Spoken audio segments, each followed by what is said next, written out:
Magandang araw po, Sir Ken. Si Esther po ito.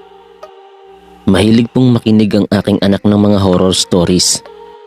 At isang gabi po, napakinggan niya ang isa sa mga kwento mo at napakinggan ko rin. Naalala ko ang karanasan ko noong dalaga pa ako, kung kaya naisip ko na magbahagi din ng karanasan tungkol sa aswang. Nakatira kami noon sa Surigao. Nakatira kami malapit sa bukid, kung saan ang bukid na sinasaka ng aking pamilya. Di naman ito gaanong malawak. Sapat lang para sa pagkain at panggastos sa araw-araw. Tahimik ang baryo namin, lalo na paggabi. Pagsapit ng gabi, 6:00 pa lang ay halos wala nang nalalagi sa labas. Lahat ay nasa loob na ng bahay at tapos na ring makapaghapunan. Bali-balita kasi na may gumagalang aswang sa aming baryo, kung kaya nakakatakot ng manatili sa labas kapag magtatakip silim na. Kapag nasa bukid kami, maaga kaming umaahon at para makauwi ng maaga. Balikatuwang kami ng aming mga magulang sa pagsasaka. 2 lang kaming magkapatid at ako ang bunso. Pareho kaming nag-aaral noon ng high school ng aking kuya. Medyo malayo ang aming paaralan at naglalakad kami, kung kaya palubog na ang araw kapag nakakauwi kami sa bahay. Kapag bakasyon, doon kami abala sa pagtulong sa bukid. Nagtatanim kami ng palay at mga gulay na ibibenta ng aking ina sa palengke para may pandagdag sa gastusin. Ako ang madalas kasama ng aking ina at ang kuya ko naman ang naiiwan sa bukid kasama ng aking ama. Isang umaga, bumangon kami ng maaga ni nanay para magtungo sa palengke para magbenta ng mga inani naming gulay. Pagbukas namin ng pinto, nagulat kami dahil may isang itim na pusa na nakaabang sa amin. Isinara namin ang pinto sa sobrang gulat. Kakaiba kasi ang tingin ng pusa, kaya alam namin na hindi yun basta pusa lang. Pinalipas namin ng 1 minuto bago kami umalis. At nang muli naming buksan ang pinto, wala na doon ang itim na pusa. Pagdating namin sa palengke, usap-usapan na naman ang tungkol sa gumagalang aswang. May isang buntis daw na inaswang at muntik nang mapahamak. Buti na lang daw ay hindi nagtagumpay ang aswang sa balak nito sa isang buntis. Pag-uwi namin ay agad na ibinalita ni nanay sa aking ama ang nasagap naming balita. Sinabihan kami na mag-iingat kami palagi at huwag magpapagabi sa labas. Minsan kasi ay lumalabas kami para tumambay ng mga barkada namin. 1 taon lang ang agwat namin ng aking kapatid, kung kaya hindi lang magkapatid ang turing namin sa isa't isa, kundi isang bilang matalik na magkaibigan. Isang gabi, naabutan kami ng 10 oras ng gabi sa labas. Dumayo kasi kami sa kabilang baryo dahil kaarawan ng aking kaklase na kabarkada din namin ng aking kapatid.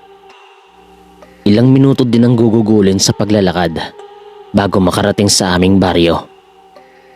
At pagdating sa baryo, maglalakad pa ulit kami ng mga 20 minuto bago makarating sa aming bahay sa gitna ng bukid. Sobrang dilim nung time na yon. Tanging nagsisilbing ilaw lang namin ay ang liwanag na nagmumula sa buwan. Habang naglalakad kami papasok sa baryo ay sobrang tahimik. Nakaramdam kami pareho ng takot ng aking kapatid nang maisip naming kumanta ng paborito naming kanta. Tawa pa kami ng tawa noon, Sir Ken, kasi pareho kaming sintonado. Natigil ang aming tawanan nang makarinig kami ng huni ng isang ibon. Nagkatinginan kami ng aking kuya at nakiramdam sa paligid. Patuloy ang aming paglalakad at ang tanging naririnig lang namin ay ang mga yabag ng paa namin at ang huni ng isang ibon kung saan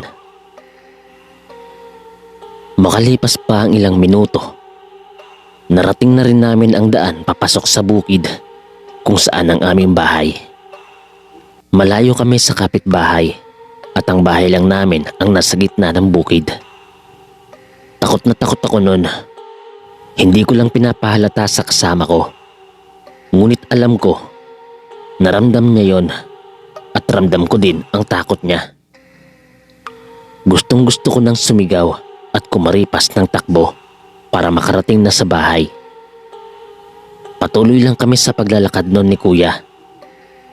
Nakarating na kami sa mga pilapil. Kaya naman hindi namin mabilisan ang paglalakad dahil baka madulas kami. Bukod sa makitid ay maputik din.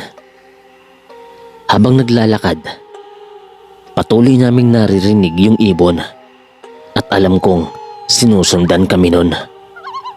Maya-maya pa, kasabay ng pagsambit ko ng malapit na kami, nawala din yung huni ng ibon. Habang papalapit kami sa bahay, may narinig kaming kaluskos sa aming likuran. Sabay kaming lumingon nun at nakita namin ang isang napakalaking aso. Itim na itim at nanlilisik ang mga pulang mata nito.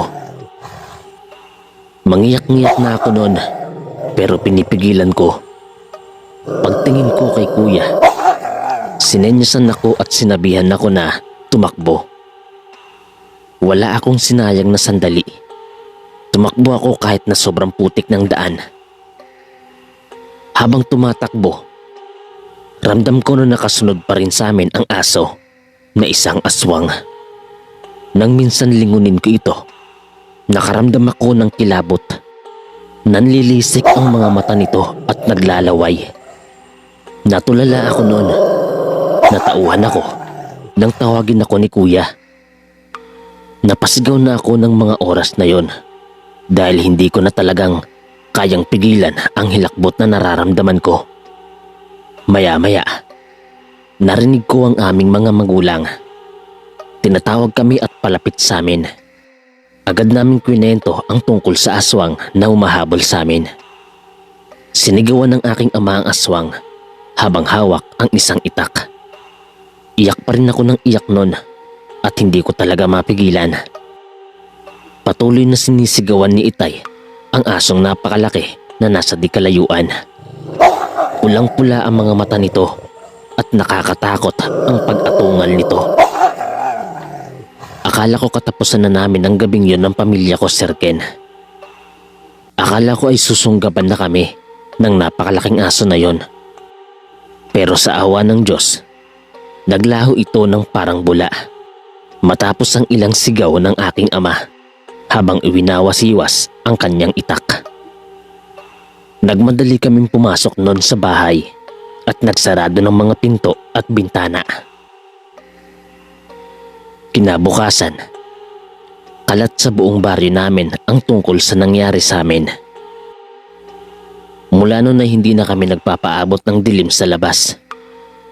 Takot na akong maulit ang nangyari at baka mabiktima kami ng aswang. Sa ngayon, Sir Ken, may sarili na akong pamilya. Pati na rin ang aking kapatid. Narito na kami sa Zambales nakatira at may 2 anak. Bali sa anak ko po ito ipinasulat at siya din ang nagpadala ng kwento sa inyo, Sir Ken. Hanggang dito na lang po at maraming salamat po. More power po sa channel nyo. God bless.